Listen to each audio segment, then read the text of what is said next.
Ako po si Lenlen, 35 years old na, taga Cavite.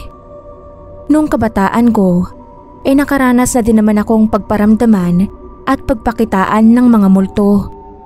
Pero ang pinaka hindi ko makakalimutan ay nung huling uwi namin sa probinsya. Dahil bukod sa mahal ko sa buhay ang involved, hindi lang ako ang nakasaksi, kundi madami kaming mga nandoon. Hayaan niyo pong ikwento ko sa inyo kung anong nangyari. Sanggol pa lang daw ako nang maghiwalay si mama at papa, kaya naiwan ako sa pangangalaga nila lolo at lola. Nasa high school na ako nang magpakita sa akin si mama, pero nakatira na ako kay papa nung time na yon. After mawala ni papa ay nagsolo na akong mamuhay at magtrabaho sa Maynila. Pero bukas naman ang komunikasyon ko sa lahat ng kamag-anak ko, lalo na kina lola. Ganon din kay mama na napatawad ko na din. Katunayan, taon-taon ay umuuwi kaming lahat sa bahay nila lola para magbakasyon kasama si mama. Yun na din ang pinaka-reunion namin sabay sa kapistahan ng barangay. Kahit wala kaming pera at mahal ang pamasahe, ay gagawa at gagawa ng paraan na makauwi. Dahil pangako namin yon kina lola na ang tanging hiling lang naman ay makasama kaming lahat kahit isang beses sa isang taon. Tuwing umuuwi kami ay napupuno ng saya, ingay at tawanan yung bahay nila ni lolo. Likas kasing mga kalog ang mga tiyuhin at pinsan ko, lalo na kapag nagsama-sama. Pero kaiba nung taon na yon. Kahit na nga iyon yung pinakakumpleto talaga naming lahat, malungkot at mabigat ang dibdib namin dahil may sakit si lola at ilang araw nang nakahiga. Nag-alala kami dahil may edad na talaga si lola. Kagaya ng dati, bago pa kami umuwi ay nagpadala na kami ng mga share namin para sa handaan. Madami pa din namang putahe at hindi nawawala ang lechon dahil iyon ang bilin ni lola. Pero wala na yung mga kakanin na si lola mismo ang gumagawa, gaya ng suman na moron at yung binagol. Sayang nga kasi once a year lang din kami nakakatikim nun. Walang nangahas maglabas ng videoke dahil baka maabala ng ingay si lola. Kaya ayun, napakatahimik. Parang hindi fiesta. Puro kwentuhan at pagsi-cellphone na lang ang inatupag namin. Bandang hapon na yon, hindi nakatiis yung tiyuhin ko. Parang sobrang lungkot daw kasi, kaya inalabas din niya yung videoke. Sigurado naman daw siya na hindi magagalit si lola kung magkantahan kami, kasi yun ang gusto niya. Mahilig din kasi siyang kumanta. Saka nung tanghali nga daw na pinapakain ni tita, nagtanong kung bakit walang videoke. Kaya biniro ni tita na bakit kakanta daw ba siya. Sumagot naman daw ng oo. Kakanta siya ng Usahay. Favorite niya kasi yon. Kaya ayun, sabi namin oo nga, baka matuwa si lola pag nag-videoke kami. Nagbiro pa si tito na baka mamaya magulat pa kami. Nagsasayaw na si lola ng bulaklak ng Viva Hot Babes. Nilalabanan niya kasi si na mama sa pagsayaw nun. Pero syempre, joke lang ni tito yon. Kasi nga alam naman namin na mahina na nga si lola at hirap nang maglakad. Tapos nalibang na kami lahat sa pagkakantahan habang tumatagay. Pati si lolo nakiupo din dun sa tabi namin. Yung videoke nakasandal sa dingding. Tapos ako, nakaupo paharap sa pinto nila kung saan tanaw ko yung loob ng bahay. Kasalukuyan ako kumakanta noon nang makita ko sa sulok ng mata ko na may lumabas sa kwarto nila lola. Tapos naupo dun sa sofa paharap sa amin. Hindi ko pinansin. Kala ko si tita. Baka chinek niya sa kwarto si lola. Nung instrumental ng kanta, tumagay muna ako. Habang nakatingala kong iniinom yung alak, napatingin ako sa loob. Tapos muntik na akong masamid sa pagkagulat kasi nakita ko si Lola pala yung nakaupo doon. Then nagsalita ako sa mic. Sabi ko, "Uy, si Lola lumabas." Tapos nagsilipan sila lahat. Binati nila si Lola. Tinanong kung okay lang. Gumanti naman ng kaway si Lola. Tapos tinaboy kami ng kaway na para bang sinasabing, "Sige na, tuloy lang namin." Isip namin noon, baka gusto kami makita ni Lolang nagkakantahan kaya pinilit niyang makalabas.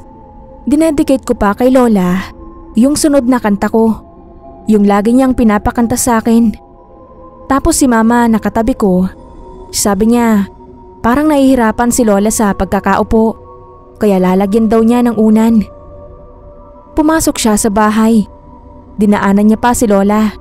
Sabi niya, "Saglit, kuha kita ng unan." Tumango pa si Lola sa kanya.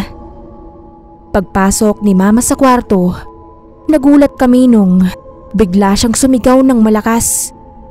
Yung hysterical na sigaw na may kasamang iyak. Kaya nagsuguran kami lahat sa kwarto. At nagimbal talaga kami sa nakita namin kasi nakalatag doon yung katawan ni Lola na wala ng buhay. Pagtingin namin sa kinauupuan niya, wala na siya doon. Tulala at namutla kaming lahat. Walang makapagsalita sa sobrang kilabot na naramdaman namin.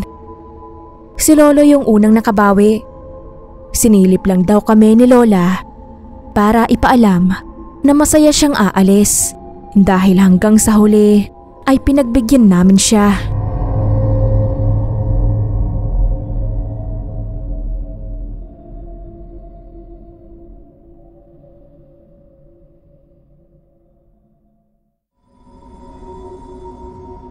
Hello po sa inyo mga kapasta. Tawagin niyo na lang akong Carol. Fan ako ng mga horror stories mula pagkabata. Kaya naman super fan din ako ng YouTube channel na to. Pero never ko po naisip na makaka-experience din ako ng isang eksena ng kababalaghan na maibabahagi ko dito. At hindi ko din po akalain na mangyayari yon sa binyag pa mismo ng anak ko. Nangyari po yun last year lang.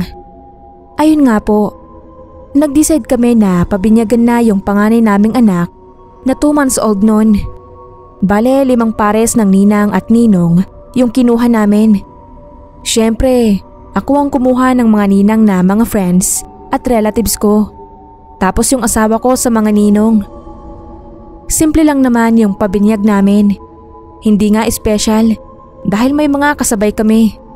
Pero gusto ko kasi na maging memorable talaga yung event na yon. Kaya kumuha talaga kami ng official photographer. Kahit naman kasi may mga camera na lahat ng cellphone ngayon, iba pa din ang pitik ng isang profesional. Masipag yung nakuha namin. Bawat anggulo at eksena, siniguro niyang makuhanan. Natapos na yung ceremony at kanya-kanya ng pwesto sa altar para sa photo ops. Medyo metikuloso pala siya at very artistic. Gusto niya lahat ng kukuhanan niya ay nasa magandang anggulo. Una kong napansin yon nung sa may hawak pa lang na kandila. Meron siyang pilit gustong makuhanan dun eh. Pinapa-adjust niya yung mga katabi ko dahil natatabunan daw yung isang ninang. Pero hindi ko na pinansin. Tapos ayun nga, nung photo ops na, inuna niya muna kaming family. Tapos sunod lahatan. May pinapaurong na naman siya dahil natatakpan daw. Pero nagtaka yung pinaurong kasi nung umurong siya, may puwang sa pagitan namin kasi siya yung katabi ko. Gusto kong kontrahin kasi baka pangit tignan na may puwang, pero nagpa-smile na siya. Nagkakatinginan na nga lang kami ng mga mare ko. Tapos turn na ng puro ninang lang kasama kami ni baby. Pinaurong na naman niya yung katabi ko. Or palit daw kasi laging dun yung pwesto nung natatakpan daw. Napakunot noon ako. Nagtitinginan na kami ng mga kumare ko at hinahanap kung sino ba kasi yung sinasabing lagi daw natatakpan. Pero Parang wala namang pake yung photographer na nagtataka na kami. Maya-maya, one by one naman ang kukunan. Buhat si baby. Nauna naman ang mga ninong nun. Tapos ninang. After nung last ninang, expect namin na pwede na kaming umalis. Kasi nakakahiya sa mga bisita ko. At mukhang mga gutom na. Saka umiiyak na din yung anak ko. Pero pinigilan kami ng photographer kasi wala pa daw kuha yung isang ninang. Tapos nagpalinga-linga siya na parang hinahanap niya yon. Tinanong ko naman yung mga ninang kung sino pang hindi na picturean kasi nakita ko naman na lahat sila may picture na. At yun nga din, sabi nila natapos na sila lahat. Kaya sabi ko kay kuyang photographer na okay na, napicturean na lahat yung 5 ninang. Pero sabi niya hindi pa daw napicturean yung mahiyain na laging nakatago. Sabay turo niya sa gawing likod ko. Pero paglingon ko naman ay wala nang ibang tao dahil nakababa na nga ng altar lahat at halos kami na lang din yung nandun. Kinilabutan ako at biglang napatakbo pababa. Buti na lang at buhat ng mister ko yung anak namin. Hindi ko na napigilan ang sarili ko at natarayan ko na yung photographer. Sinita ko siya at sinabi na kanina pa siya nagpapanggap na may iba pa kaming kasama doon kahit na wala naman. Natulala yung photographer at hindi agad nakapagsalita. Nung una, akala ko ay dahil napahiya siya sa malakas na pagsigaw ko sa kanya. Nakatingin kasi sa amin yung mga tao doon. Pero napansin ko na dun siya nakatingin sa lugar kung saan niya sinabing nandun yung ninang na hindi pa napicturean. Nanginginig siya nung sabihin niyang bakit hindi namin nakikita yung babae. Inaya na kami ng asawa ko at sa reception na lang daw mag-usap. Ang nangyari, inalalayan pa tuloy siya ng isang ninong dahil natutulala pa siya. Pagdating doon sa reception, habang kumakain na lahat ng bisita, ay kinausap namin siya at tinanong naming mabuti kung ano bang nangyayari sa kanya kasi natatakot na kako yung ibang bisita sa kanya. Pero sagot niya kahit daw siya ay natatakot din at hindi niya maintindihan kung bakit hindi namin nakikita yung nakikita niya. Kita nga namin ng asawa ko yung pamumutla at panginginig niya. Medyo may edad na din siya, kaya nag-alala din kami, baka biglang atakihin sa puso. Inulit nga namin yung tanong kung sino ba kasi yung nakikita niya. Tumuro siya sa tabi ko. Isang babaeng payat daw na may mahaba at kulot na buhok. Natigilan ako, tapos bigla yung paggapang ng kilabot sa katawan ko. Iisa lang ang kilala kong tao na may ganong deskripsyon. Si Laila na best friend ko. Napapikit ako at may narinig akong bulong sa tenga ko na sinabing, "Ninang ako ha?" Nagtayuan ang balahibo ko. Sinabi yon ni Laila nung malaman namin na buntis na ako.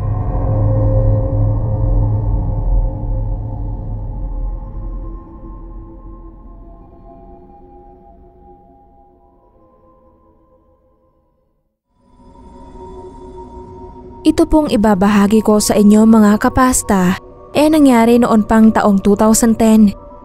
Nasa unang taon pa lang ako ng high school noon. Medyo matagal na nga itong nangyari pero hindi ko talaga makakalimutan kasi hindi ako makapaniwalang nakakita ako ng multo. Ako nga pala si Sally ng Las Piñas. Nangyari po mismo yon sa bahay namin nung nagkaroon ng handaan dahil birthday ni Papa. Kadarating lang niya noon galing abroad. Nirequest niya kay Mama na kung pwede siyang ipaghanda sa bahay dahil gusto niyang makasama uli yung mga kaibigan at dating katrabaho niya.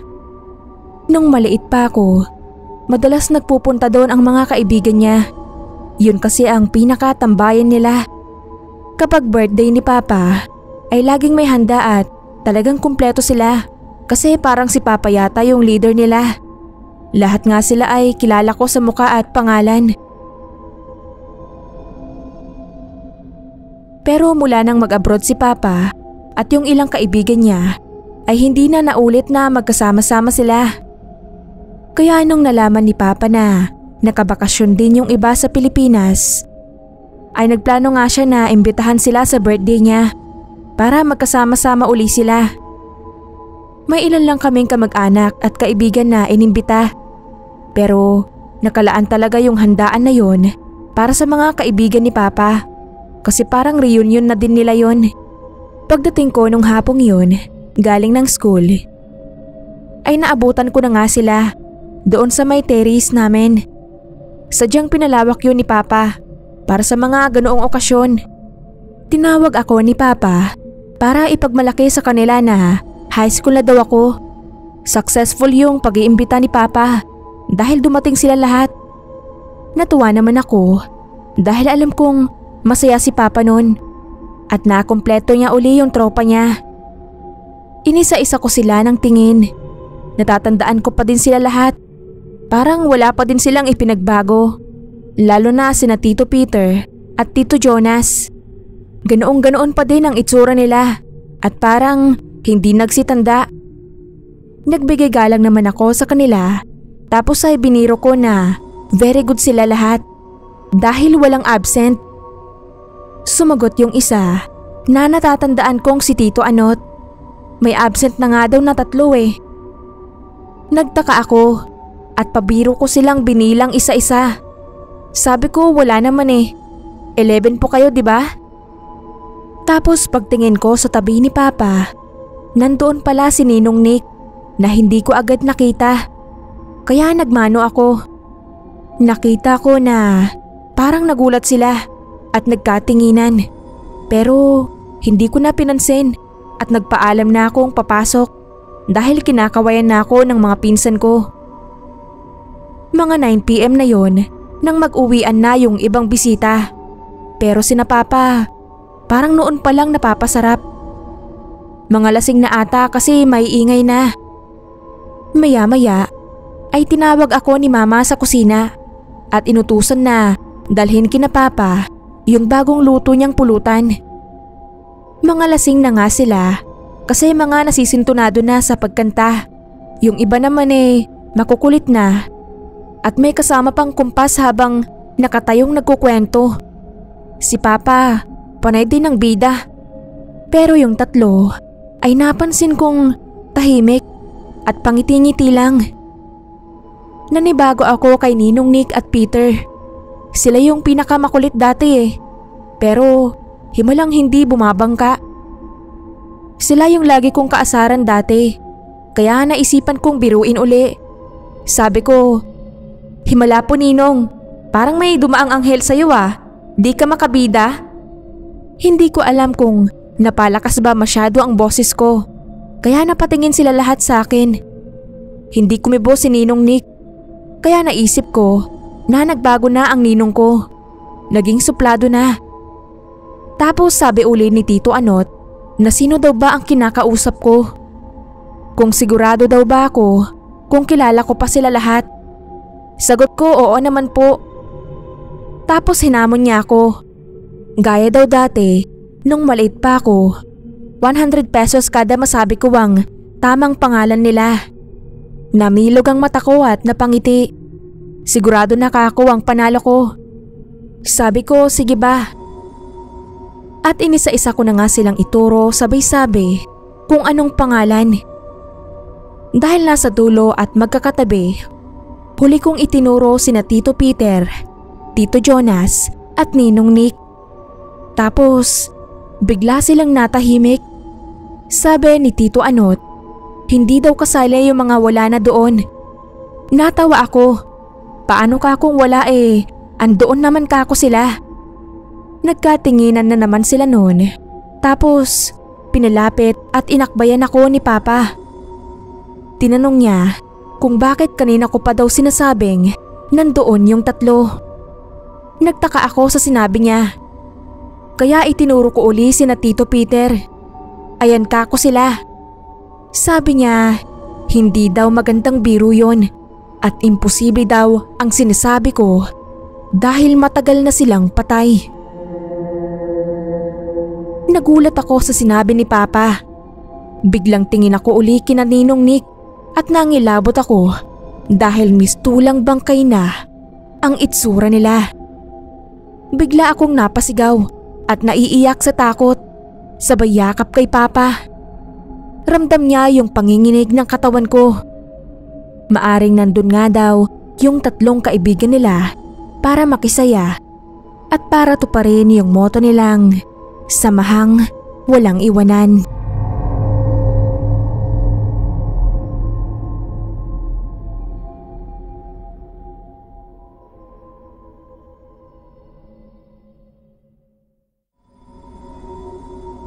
Good evening po sa admin ng channel na to at sa lahat ng inyong mga tagapakinig.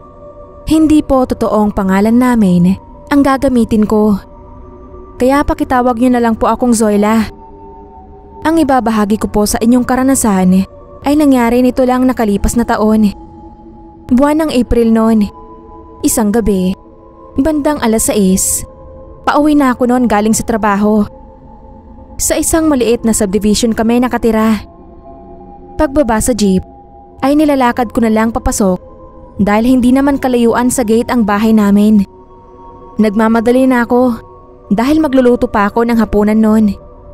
Bago ako makarating sa amin, ay una kong madadaanan ang bahay ng kaibigan at kumari kong si Salve. Pagtapat ko sa bahay nila ay nakita kong maliwanag at may mga bisita sila. Mukhang may handaan. Naalala ko na inimbitahan nga pala ako dahil isi-celebrate nila ang pagkakapasa sa board exam ng inaanak kong si Julius. Napahinto ako kasi nag-alangan ako kung sasaglit ba ako doon o uuwi. Baka kasi umuwi ng maaga ang asawa ko at datnang walang ulam sa bahay. Dadiretso na sana ako ng uwi nang makita ko sa pinto ng bahay nila ang isang pamilyar na muka. Si Eddie pala yun na asawa ni Salve. Nagulat ako. Hindi nabanggit ni Maring Salve na dumating na pala ang asawa niya at tinanggap niya na ulit. Mula kasi nang mag-abroad ay hindi na sila ang inuwian nito. Nagkaroon na ito ng ibang pamilya kaya solong itinaguyod ni Maring Salve ang anak nila. Ang alam ko ay matindi ang galit sa kanya ng kaibigan ko. Kaya nagtataka ako na nakapasok siya sa bahay nila. Dahil nakatingin siya sa akin ay nahiya naman akong isnabin, kaya kinawayan ko na din. Pero tipid ng ngiti lang ang iginanti niya. Habang nagluluto ako noon, ay iniisip ko ang pagkakita ko kay Eddie. Matagal na kaming magkaibigan ni Salve at parang magkapatid na ang turingan namin. Kaya ipinagtataka ko na wala siyang nabanggit na tungkol sa asawa niya, gayong magkausap lang kami ng umaga. Pero inisip ko na lang na baka naman hindi niya alam na biglang susulpot doon ang asawa niya at ayaw niya lang gumawa ng eksena kaya hindi niya ipinagtabuyan. Saktong nakatapos akong magluto nang tumawag si Salve at hinahanap na ako. Pilit akong pinapapunta sa kanila. Sabi ko naman pupunta talaga ako dahil may hindi siya sinasabi sa akin na kailangan niyang ipaliwanag. Nagtaka siya at tinanong kung anong sinasabi ko. Sagot ko naman ay hintayin niya lang ako. Mas dumami pa ang mga bisita nila. Nandoon ang mga kamag-anak niya at noon pa lang din dumating ang mga kaklase ng inaanak ko. Pagpasok ko sa loob ng bahay ay hinanap agad ng mata ko si Eddie. Nakita ko siyang nakaupo sa isang sulok. Katabi ang bunsong anak na babae na abala naman sa pagsi-cellphone. Narinig ko na nasa kusina si Salve kaya pinuntahan ko siya doon. Kumuha muna ako ng pagkain at nung nasa lamesa na ako ay saka ko siya sinita. Inginuso ko si Eddie na nakaupo pa din sa tabi ng anak. Tinanong ko siya kung anong ibig sabihin noon. Sinundan naman ng tingin ni Salve ang ininguso ko at tinanong din ako kung sino ba yon. Sabi ko sa kanya, wag na siyang magmaang-maangan at ikwento niya sa akin kung kailan pa dumating at at bakit nandoon ang asawa niya. Bigla siyang napatingin sa akin at kunot noong tinanong kung anong pinagsasabi ko. Nainis na ako noon kasi hindi ko maintindihan kung bakit parang dinidinay niya. Nakikita ko naman. Inulit ko yung tanong ko na anong ginagawa ni Eddie na asawa niya doon.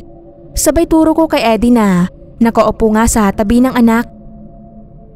Napalapit naman sa pinto ng kusina si Salve at inilibot ang tingin ng sala, tapos ay lumingon sa akin at tila napipikon din nang sabihin na nasaan daw ba si Eddie na sinasabi ko.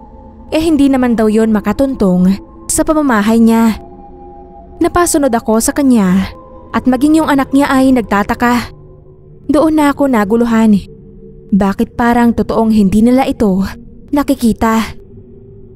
Gusto kong tanungin si Eddie kung bakit hindi nila siya nakikita. Pero kinikilabutan na din ako sa naiisip kong dahilan. Nakumpirma ko ang hinala ko nang tumayo si Eddie. Malungkot na nilapitan isa-isa ang mag-iina niya at hinalikan. Tapos ay unti-unting naglaho sa paningin ko. Natulala ako sa nakita ko. Tapos hinimatay na ako. Nang magkamalay ako, ay hindi makapaniwala si Salve at mga anak niya sa ikinuwento ko. Kinabukasan, dumating ang kapatid ni Eddie. Sinabi nito na papunta ito kina Salve nung gabing yun para humingi ng tawad at para batiin ang anak na nakapasa. Pero naaksidente ito at hindi na umabot ng buhay sa ospital. Kaya hindi na nakarating sa kanila. Pero mali siya. Dahil nakarating pa din si Eddie sa pamilya niya.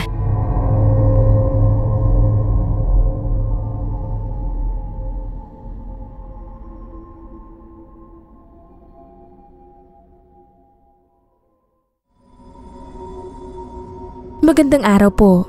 Ako po si Desa na taga Quezon City. May kwento po ako na gustong ibahagi sa inyo. Bata pa po ako nang mangyari yon. Siguro mga nasa 12 anyos pa lang ako. Sa probinsya pa kami nakatira noon sa bahay nila lolo na tatay ni Papa. Si lolo nga pala yung barangay captain doon. Medyo liblib yung lugar na yon nung araw. Matalahib at madaming naglalakihang mga puno. Hilig naming magpipinsan ang magsusuot sa masukal na kagubatan. Lagi naman kaming sinasaway nila nanay at lola dahil baka daw mamaligno kami doon. Madami daw kasing mga hindi ordinaryong nilalang na nakatira sa gubat na hindi namin nakikita. Siyempre bata, may kakulitan, hindi titigil hanggat hindi nakakakita. Isang araw nagkaroon ng malaking handaan sa katabing barangay namin. Birthday yon nung kapitan doon. Imbitado si lolo at mga kapitan ng iba pang barangay. Buong pamilya kaming isinama ni lolo. Pagdating namin doon, namanga ako kasi malaking handaan pala yun. Darating daw kasi si Mayor kaya bongga yung selebrasyon. Doon yun sa malawak na bakuran nila kapitan ginawa. Madaming lamesa at bangko na nababalutan ng magagandang tela at bumabaha din ng pagkain. May kaya kasi ang kapitan na yon. Malawak ang lupain na sakop niya. Kasama na yung malawak na lupaing natataniman ng iba't ibang puno ng prutas. Sa lamesang malapit doon kami na pwesto. Bandang dulo na yon. Madami na kasing bisita nang dumating kami.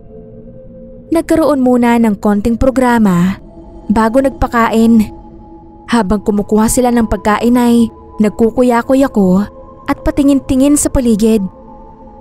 Pagtingin ko sa isang punong medyo malapit sa amin ay parang may nakita akong aninong maliit na bigla namang nawala.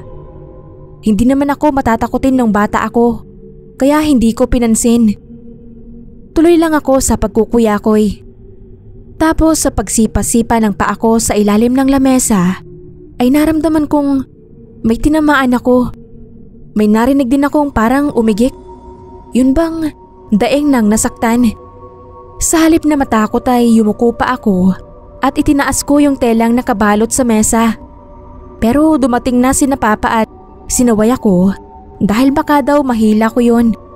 Kumain na po kami. Habang kumakain nabisi din sila sa pagkukwentuhan. Habang ako naman nagtataka. Kasi napapansin ko na paisa-isang nawawala yung mga natitirang pagkain sa pinggan nila. Napapatingin ako doon kasi iniisip ko kung ano yung pwede ko pang kainin doon na mga tira nila.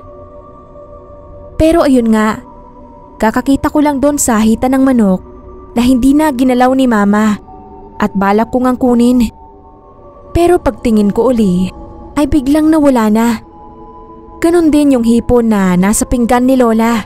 Nawala din. Tapos naman na silang kumain noon at nag-uusap-usap na lang. Kaya sigurado akong hindi na nila binalikan yon para kainin uli. Pero ayun nga, at isa-isang nangawala sa mga pinggan nila yung mga tirang pagkain. Sinabi ko kay Mama na nawala yung pagkain pero tinawanan lang niya ako. Malamang daw kasi kinain nila. Hindi niya naintindihan na yung mga tira nila ang tinutukoy ko. Nadismaya ako kasi gusto ko pa sanang kumain. Malakas kasi talaga akong kumain noon. Pero saging na pamulat na lang ang nasa lamesa. Nasa aktong kukunin ko na yon nang bigla akong magulat sa malakas na palakpakan ng mga bisita. Dumating na pala kasi si Mayor. Pagtingin ko uli sa saging ay wala na yon sa lamesa. Pero nahagip ng mata ko yung paggalaw ng tablecloth na parang may humawi mula sa ilalim. Naghinala ako. Nandoon yung kung sinong kumukuha ng mga pagkain. Ganon ang ginagawa ng pinsan kong nangungupit ng pagkain. Ang ginawa ko, bigla akong yumuko sabay hawi ng tela. Pero madilim sa ilalim. Wala akong makita. Pag-unat ko ay nakita kong may lumabas sa kabilang side ng lamesa at mabilis na tumakbo papunta sa gawin ng malaking puno. Hindi ganon kaliwanag sa pwesto namin pero tingin ko ay bata yon. Abala sina Mama sa pakikipag-usap sa mga bisita kaya sinamantala ko yon. Tumayo ako at sinundan yung inakala kong bata. Wala kasi akong ibang nakitang bata doon sa handaan maliban sa apo nung may birthday. Gusto ko lang alamin kung bisita din ba siya. Bakit niya kailangang kumuha ng tira? Nilingon ko muna sina Mama kasi baka pagalitan ako pero hindi nila napansin na umalis ako. Habang palapit ako sa puno ay may naririnig akong naghahagikhikan. Hindi lang pala iisa yung bata. Parang madami sila. Nasa likod na ako ng puno at naisip kong bulagain sila. Bigla akong umikot, sabay sabi ng bulaga. Pero ako yung nabulaga dahil sa itsura ng mga akala ko bata. Bata nga sila pero nakakatakot ang anyo. Maliit pero matanda na ang itsura. Sobrang itim na halos pulang mata lang ang kita. Sila pala yung mga nangungupit ng pagkain. Sa takot ay nagsisigaw ako at kumaripas ng takbo pabalik kina Mama. Iyak ako ng iyak kaya pinauna na kaming umuwi ni Lolo. Nung madaling araw na yon, nilagnat ako. Tapos nung pinatawas ako sa albularyo, ang sabi niya ay namaligno daw ako.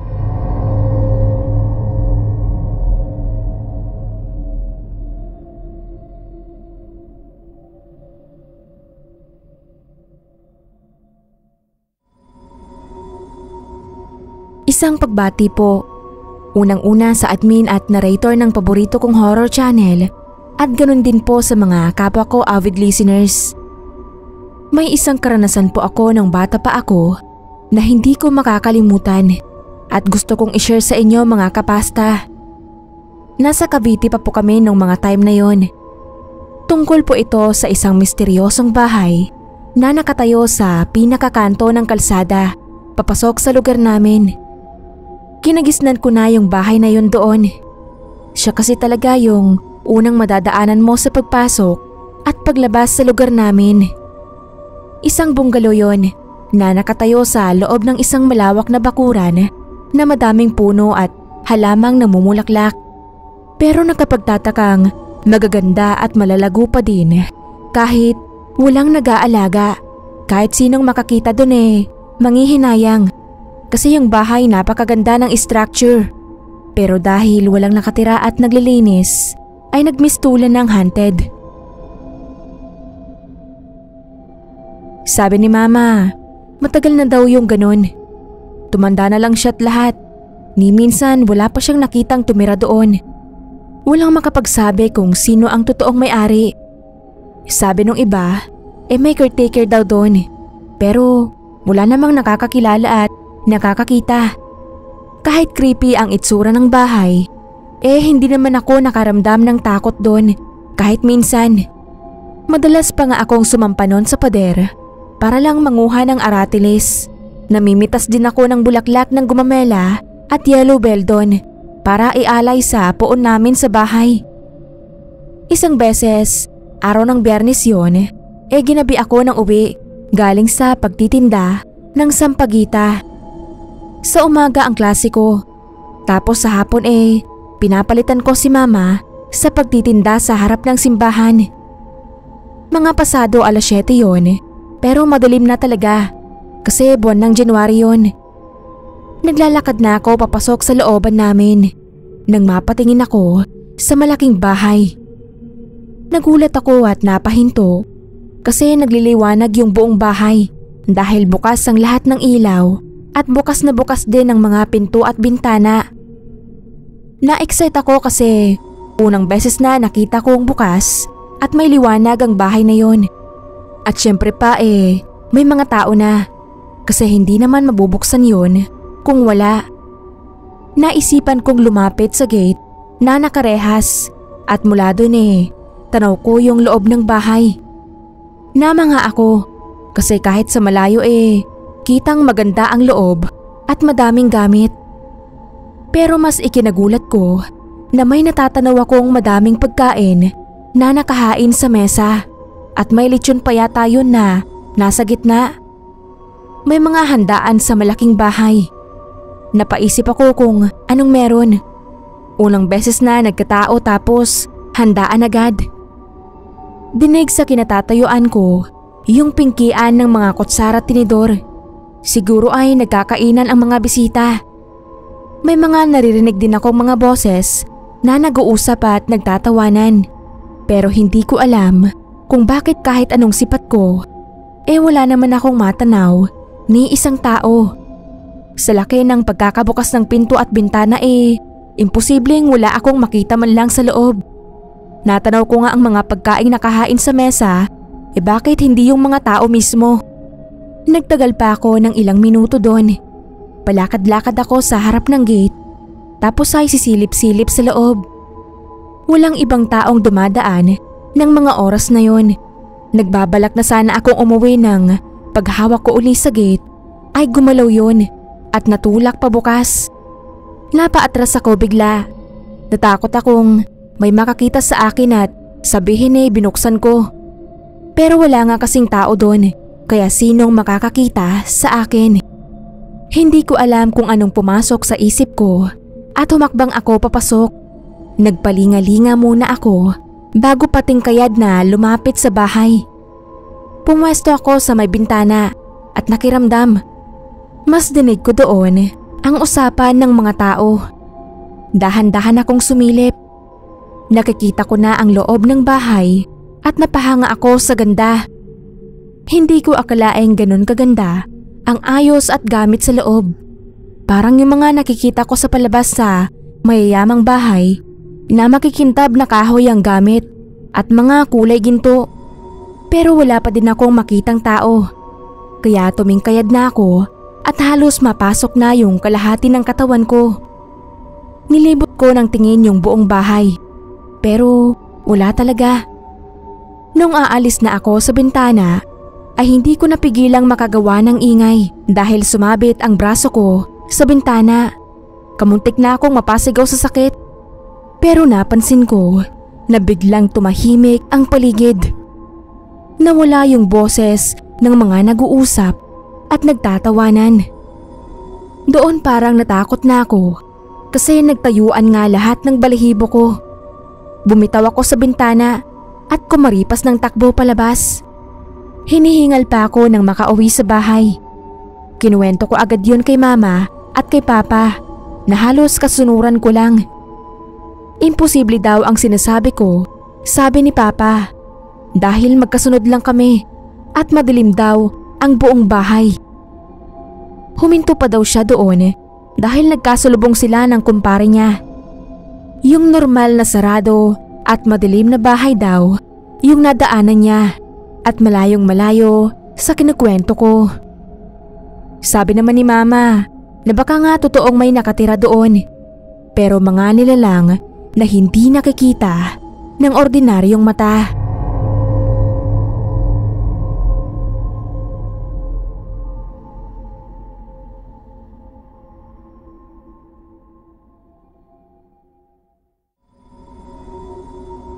Tawagin niyo na lang po akong Gemma.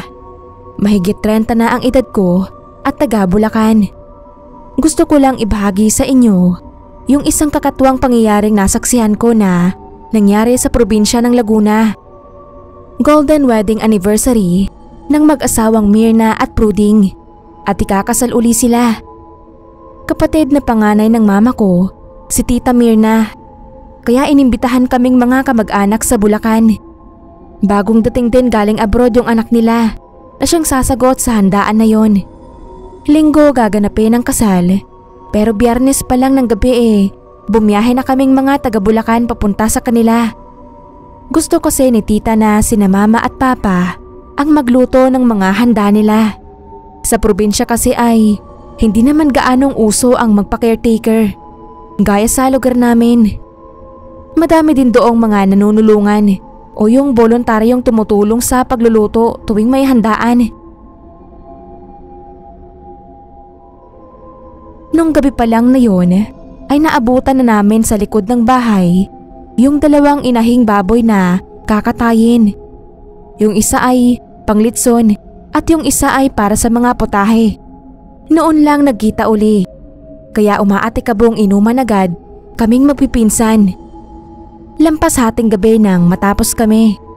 Ako na lang yung naiwang gising noon kasi nagligpit pa ako ng pinag-inuman namin. Nung naguhugas ako sa kusina nila, narinig kong umigik yung mga baboy. May maliit na bintana doon sa itaas ng lababo. Bagya akong tumingkayad para silipin yon. Maliwanag doon. Sadyang nilagyan ng ilaw dahil andon yung mga baboy. Tapos may nakita akong isang matandang lalaki. Hindi ko kilala. Hinihimas niya at parang inaamoy-amoy yung mga baboy na takot na lumalayo sa kanya. Napakunot ang noo ko. Iniisip ko kung kamag-anak ba siya ni Tito Pruding kasi nasa loob siya ng bakuran. At bakit niya ginagawa yun sa mga baboy ng ganong oras at wala pang ibang tao. Hindi pa naman oras para katayin ang mga yun. Kinutuban na ako na baka may masamang tangkayon kaya gumawa ako ng ingay para mabulabog siya. Kinalampag ko ang mga kaldero sa bayo ko para hindi ako makita. Pagsilip ko ay nakita kong tumatakbo na yon palayo. Sasabihin ko sana kina papa pero hindi ko na sila inistorbo dahil maaga pa silang gigising noon para mamili ng mga lulutuin. Kinahaponan ay dumating na yung mga nanunulungan at inumpisahan na ang pagkakatay ng mga baboy. Yung mga pinsan kong taga Maynila, parang ignorante. Gusto nilang makita kung paano katayin ang baboy. Pero ako, ayoko kasi naawa ako sa kanila. Pero bigla akong napabalik nang makita kong nandoon yung matandang lalaki. Isa siya sa mga manunulungan. Sabi ni Tita Mirna ay bagong lipat lang daw yon sa lugar nila. Hindi pa din nila gaanong kakilala. Sinabi ko sa kanya yung nakita ko nung gabi. Nagtaka din si tita dahil bakit daw nanghas na pumasok sa bakuran nila ng ganoong oras. Pero nakakahiya naman daw si Tahin dahil nagmamagandang loob naman na tumulong. Sabi na lang niya ay pakatignan-tignan na lang namin at baka may hindi magandang gawin. Yun din talaga ang bala ko dahil hindi naman sa panghuhusga. Pero hindi nga maganda ang pakiramdam ko sa matandang yun. Nag-volunteer akong tutulong sa paggayat ng mga gulay. Doon ako pumwesto kung saan makikita ko ang bawat galaw ng matanda. Maraming kalalakihan ang nagtulong-tulong sa pagkatay at dahil nga hindi ko siya hinihiwalayan ng tingin ay nakikita ko yung kakaibang aura ng mukha niya habang nakatitig sa kinakatay na baboy. Parang takam na takam siya doon kahit hilaw pa naman yun. Nakita kong siya ang nagsahod ng dugo noon sa timba kaya puro dugo ang kamay niya. Tapos pasintabi po, nakita kong bahagya siyang tumalikod at pasimpleng dinilaan ang dugo sa kamay niya hanggang sa maubos yun.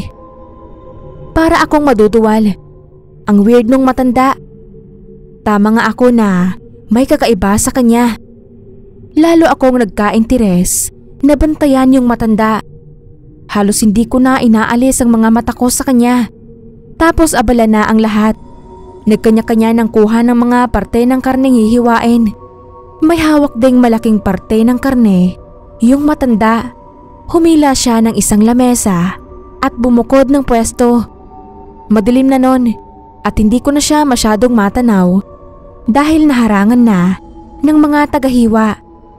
Pero nung nakita ko siyang tumayo at pumunta sa likod bahay, ay pumasok agad ako sa kusina. Dala niya yung timbang alam kong kinalalagyan ng mga laman loob ng baboy. Nagtaka ako kung bakit niya dinala iyon doon.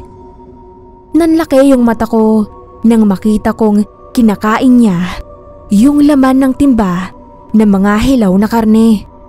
Halos mamawalan siya sa sunod-sunod na pagsubo. Inubos niya talaga yung laman ng timba. Natakot ako nang pagharap niya ay nakita ko yung mapupulang mata niya na nangingislap.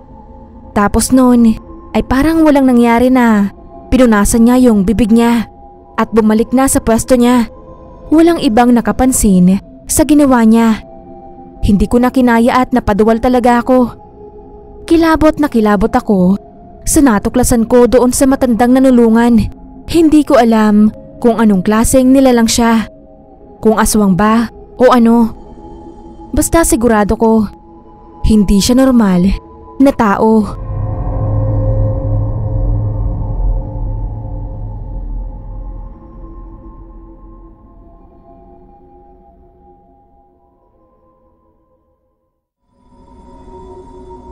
Magandang araw po. Ako po si Bonnie ng Caloocan. Kamusta po sa lahat ng mga kapasta natin dyan?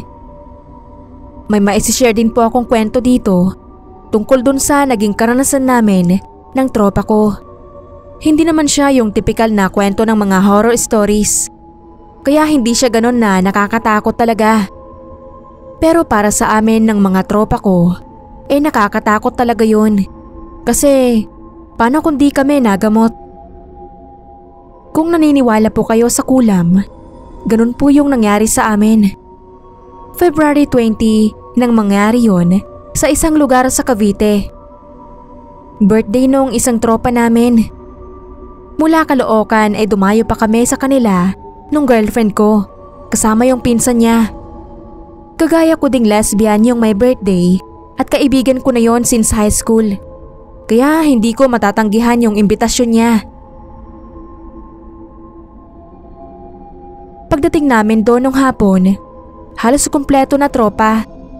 Karamihan sa amin mga les din, pero may mga bakla din at straight na lalaki at babae.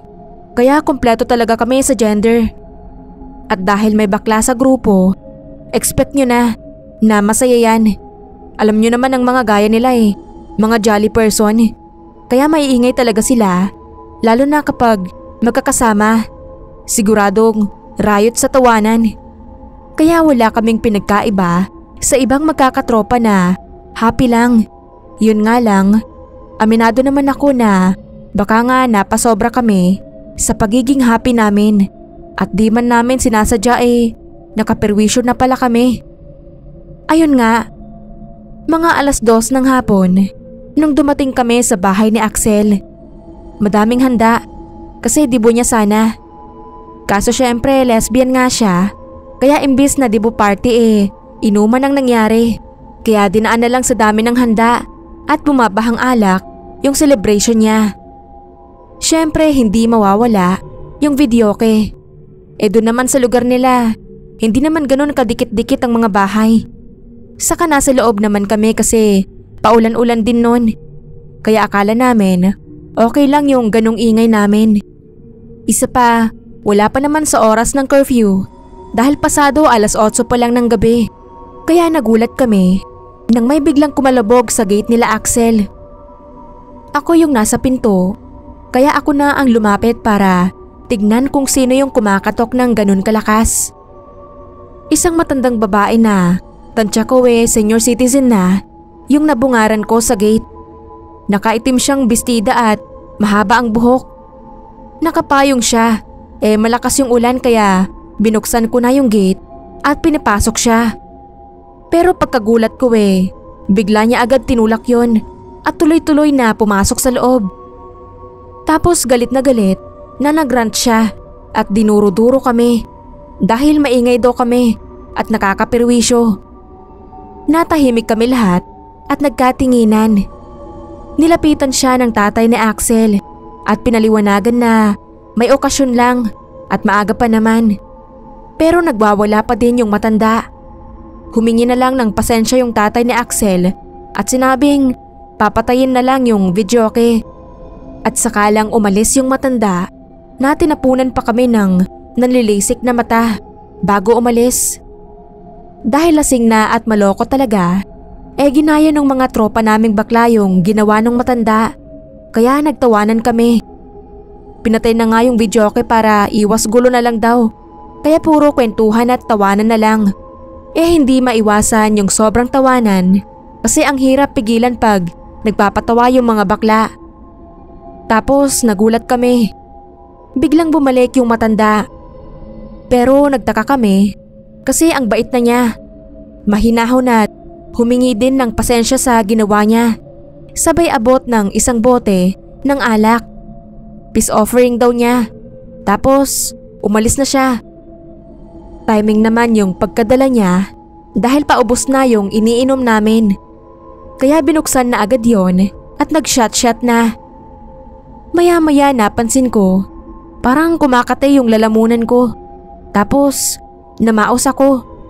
Akala ko dahil lang sa katatawa ko. Pero lahat kaming uminom ng alak na yun namaos. Kaya nagbiro ako na panis yata yung binigay ng matanda. Yun na yung huling salitang lumabas sa bibig ko. Dahil matapos yun wala nang sound yung salita ko at pati na din yung mga tropa ko. Nawalan kami ng boses. Nagkagulo na at nagpanik kami. Ang nangyari, mistula kaming mga pipi na puro sinyasan lang. Ang nakakapagsalita lang ay yung pamilya ni Axel at ibang tropa na hindi naman uminom ng alak.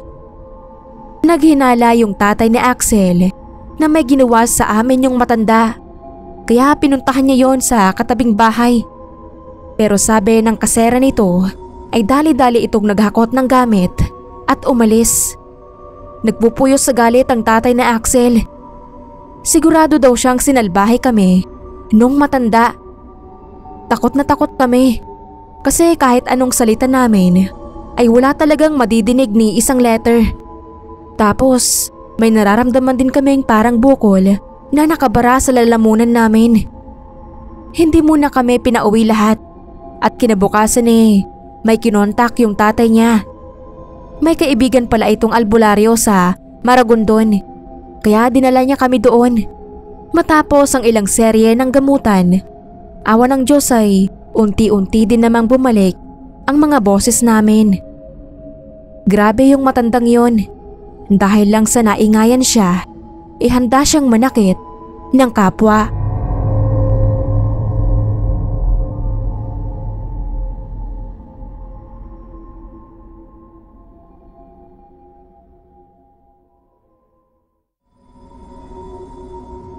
Magandang araw.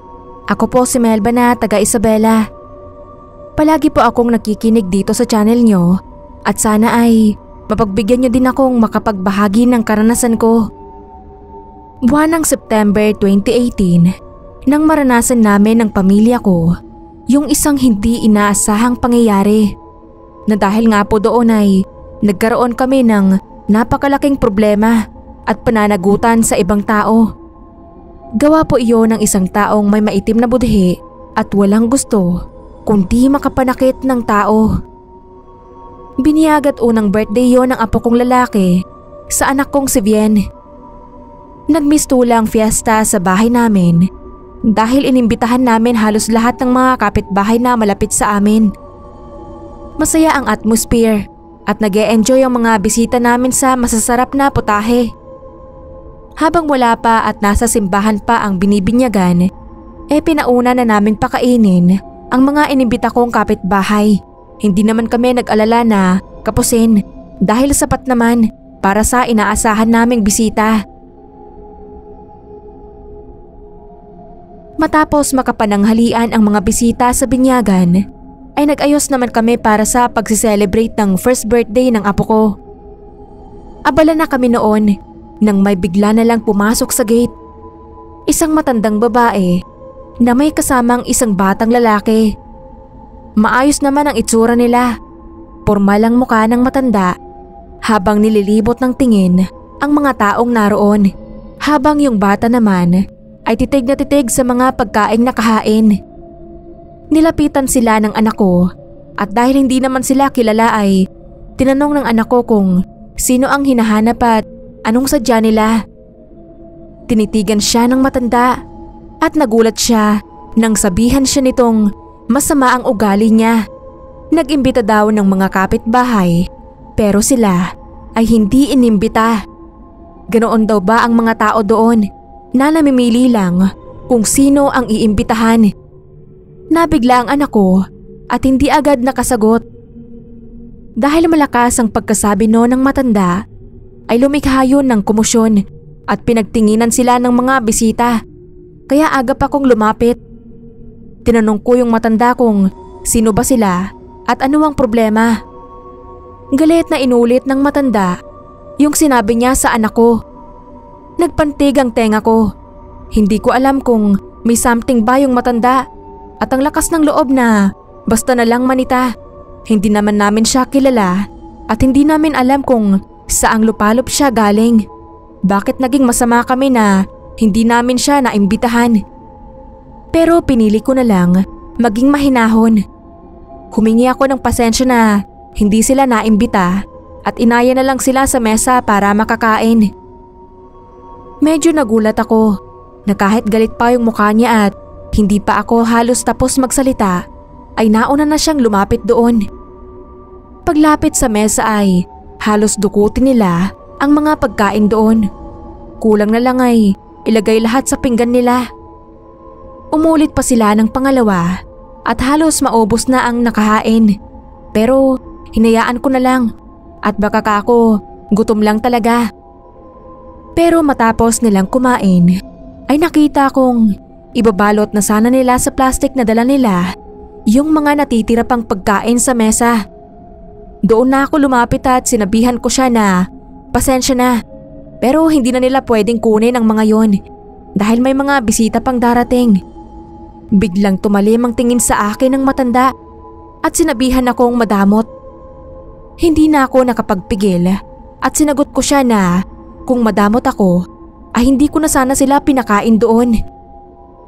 Hindi ko talaga lubos maisip kung anong klaseng pag-uugali ng matandang yon. Para lang matapos na, ay binigyan na lang sila ng asawa ko ng pera. Kinuha niya yon nang wala man lang pasalamat. Pero bago tumalikod ay hinampas pa muna niya ng palad niya ang lamesa at tila may binubulong na kung ano. Dumating na ang panibagong batch ng mga bisita na karamihan ay bata. Kaya hinainan uli ang mesa ng mga kaparehas lang din naman na putahe. Matapos ang konting palabas ng clown ay pinakain na ang mga bisita. Pero bago magsiuwian ang mga iyon ay isa-isa silang nagsidaingan ng matinding pananakit ng tiyan. Tapos ay mga nagsusuka. Kaya nataranta na kami. Pinalabas ng asawa ko ang jeep namin at isinugod na sila sa ospital. Naiwan kami ng anak ko na hindi malaman ang gagawin. Tapos biglang nagsisigaw yung anak ko. Paglapit ko sa kanya ay nanghilakbot ako nang makita ko yung mga pagkain sa mesa. Punong-puno ng mga ipis, bulate at kung ano-anong insekto.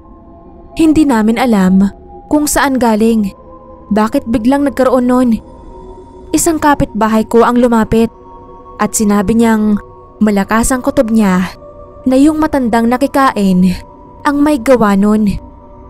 Bagong lipat lang daw yon sa lugar namin na siguro kaya lang dumayo doon ay para maghasik ng lagim. Nakita niya siguro na pinuntahan ko ang mga kapitbahay at siya ay hindi. Kaya sa galit na hindi siya inimbitahan ay ganoon ang iginanti niya.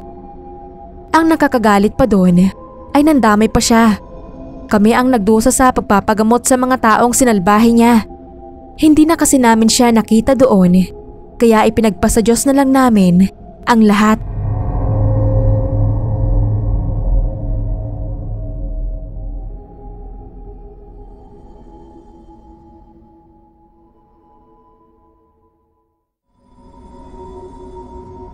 Tawagin niyo na lang po akong Yvonne. Taga Santa Rosa, Laguna po ako. Isang albularyo ang biyanan kong lalaki at madami siyang kwento ng mga panggagamot at pakikipaglaban niya sa mga nilalang na hindi natin kauri. Pero ni minsan ay wala pa akong na-witness na ganon. Pero yung isi-share ko po sa inyo ay tungkol sa na-experience ko na related din sa mga nai-encounter ni tatay. Siguro may 2 years ago na din ang nakakaraan. Almost 3 years na po kaming nakatira sa subdivision na to. Nung una ay kakalog-kalog lang kami.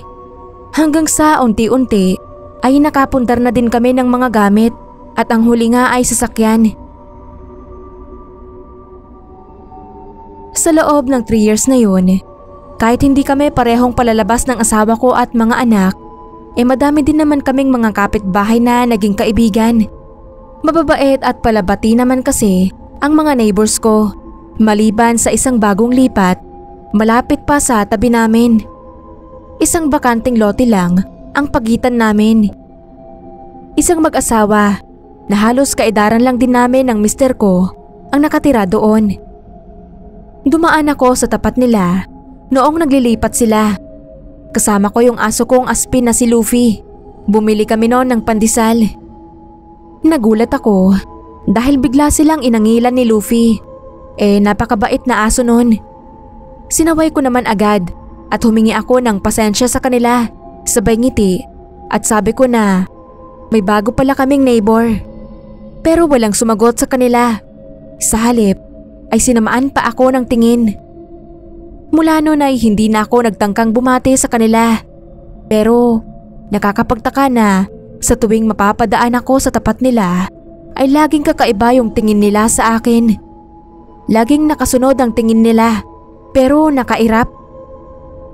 Kahit saan kami magpangita, sa loob ng subdivision o sa grocery sa labas, talagang kung makatingin para bang may mga galit na hindi mo maintindihan. Samantalang hindi naman kami magkakilala. Sabi ng asawa ko, may sayad ata kaya wag ko nang pansinin at hindi ko naman nga pinapansin. Isang beses nasa terrace ako ng 2nd floor namin at nag-aayos ng mga halaman ko.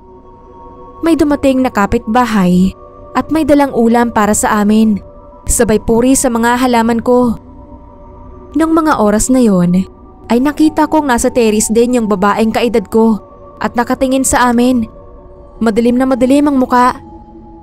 Di ko maiwasang makaramdam ng kilabot at pagtataka. Ano kaya kung problema ng babaeng yun sa akin?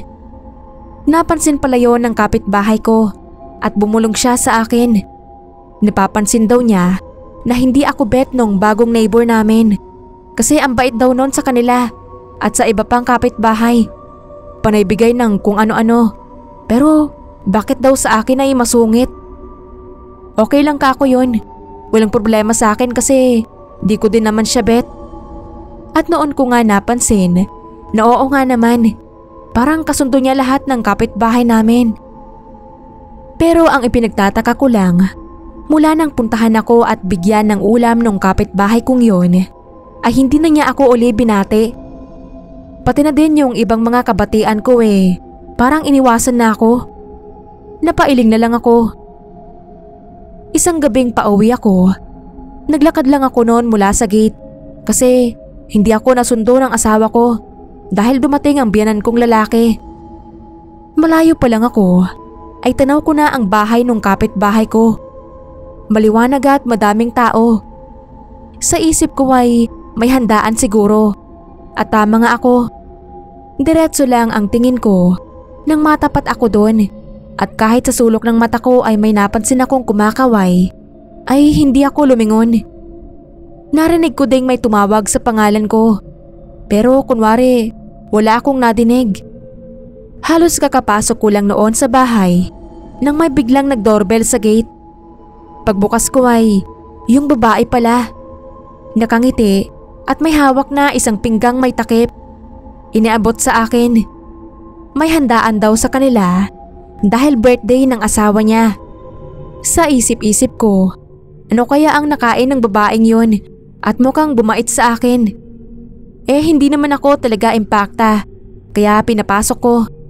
Pero nung nasa pinto na siya ay nakita niya si tatay. Napatitig siya dito tapos biglang umatras at nagpaalam. May mga bisita daw kasi sila kaya nagpasalamat na lang ako at nagpaabot ng pagbati. Sinusundan din siya ng tingin ni tatay. Pagtingin ko sa bigay niyang ulam ay natakam ako. Kaldereta yun at ang bango. Nung ilagay ko sa mesa para ihain ay bigla akong pinigilan ng biyanan ko. Huwag daw akong matakam sa masarap na putahe dahil baka daw patibong ito. May inusal si tatay at pagtingin ko uli sa pagkain ay napasigaw ako sa gulat at nabitawan ko yun. Naging mga bulate yung mga kaldereta at naggapangan sa sahig. Kilabot na kilabot ako. May masamang tangka daw sa akin yung babae na yun dahil sa inggit na hindi ko naman alam kung anong dapat ikainggit. Hindi na namin sinita pero binigyan ni tatay ang buong pamilya ko ng pangontra sakaling tangkain uli ng babaeng yon na Almira pala ang pangalan na gawan kami ng masama.